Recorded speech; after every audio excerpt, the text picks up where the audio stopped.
Hey everyone, assalamu alaikum. Welcome back to my channel. In this video I will show how to apply a design onto a 3D box.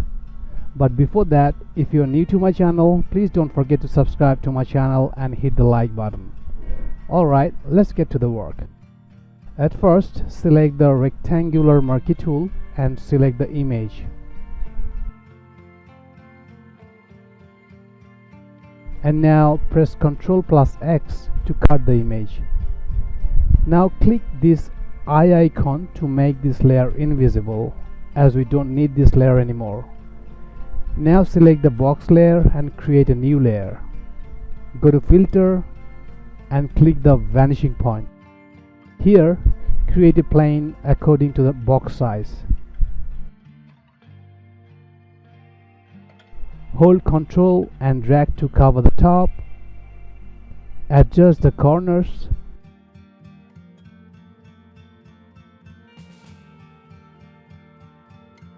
Hold Ctrl and drag again.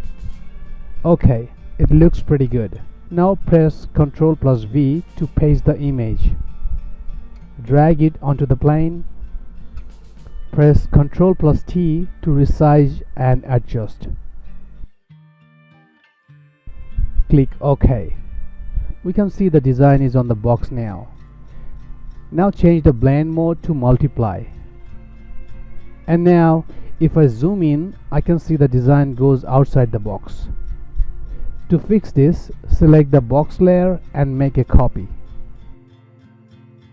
Make this layer invisible. Select Quick Selection tool and select the box. Click on Add a Layer Mask. Make this layer visible again. Select the layer and right click on it. Click on Create Clipping Mask. And the design is perfectly applied on the box. So guys, that's all for today. I hope you liked this video. Thank you so much and see you in the next video.